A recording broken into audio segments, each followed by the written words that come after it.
Tapos, ilagay po natin sa tubig.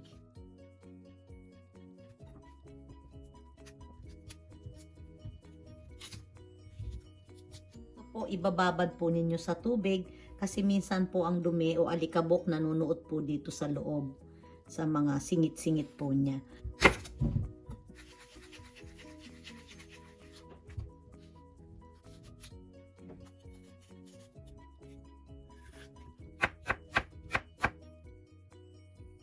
Hugasan ko rin pong mabuti.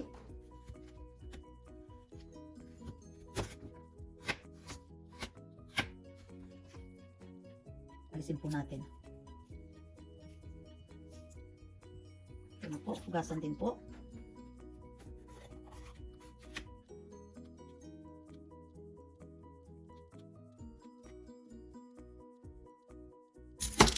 Ang laki po ng bawang ko.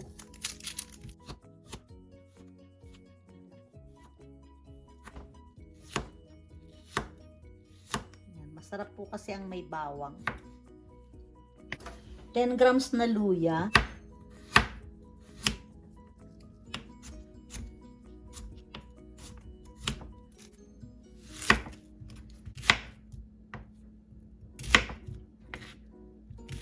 Ayan po.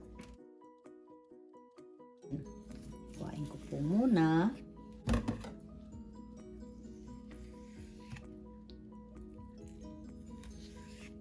Ganito lang po kalalaki.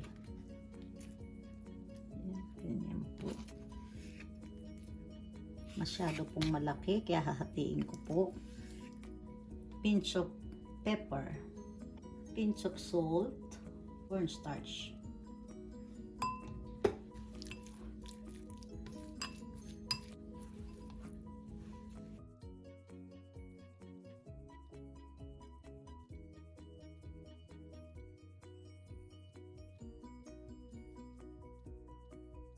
Linisin ko lang po. Pangtanggal din po ito ng langsa. Ayan. Hugasan. Yan na po. Ito na po ang ating gulay. Pakuluan ko lang po. Kulong-kulo na po. 1/2 teaspoon na salt. Lagay ko muna ito. Ayan. Sabay-sabay na rin po. Hindi po ako magsasabaw. Pakuluan ko po sa loob ng 3 minutes. Ayan. So, ayan na po. Naka 3 minutes na po ako.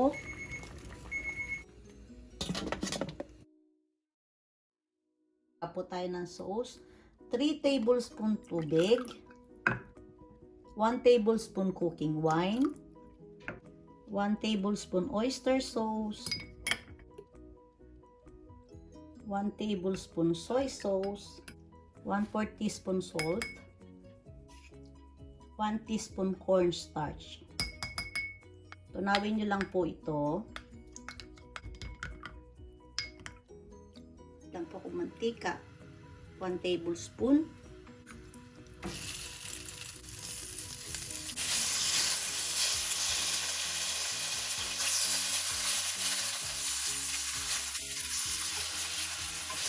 Saglit lang po ito.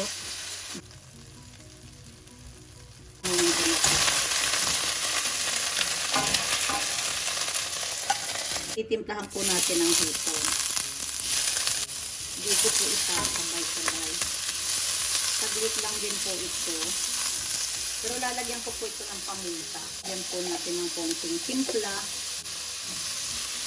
Paminta at konting asin. Para po wag kumunat yung hipon. Ayan. Saglit lang po isasangkot siya. Okay na po ito. Dito ko na rin po ito ilalagay.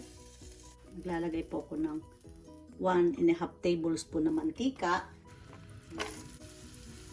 Luya po muna. Luya.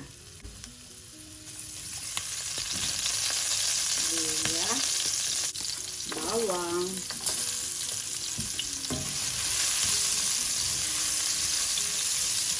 Ang sibuyas. Dapat hiwa-hiwalay po ang sibuyas.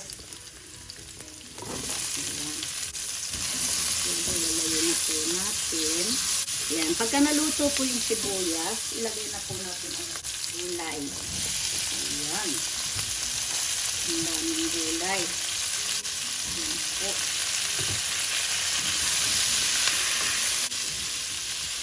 Gulay. Ito po po madaming paminta. 1/2 teaspoon paminta. Chicken seasoning. Ito po yung ginamit ko. Saka. Halo lang po. Wala pong tubig.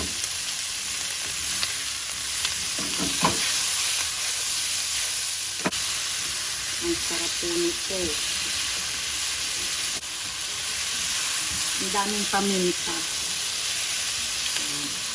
Ilagay ko na po ito.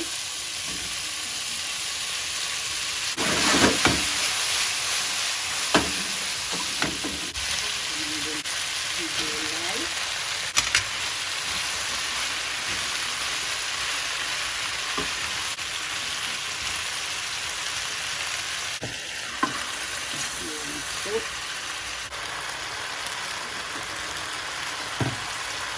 Lagay ko na rin po yung sauce. Kasan po natin ang apoy. Muna. Ayan. Wala na po itong asukal. Kasi po, yung gulay, manamis-namis na.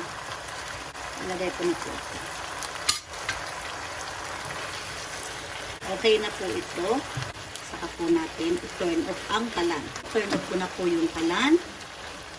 Okay na po. Ano po tayo? Dito po natin ilagay.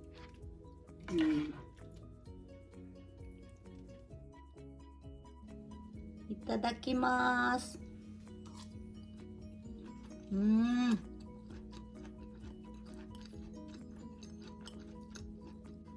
Ang sarap.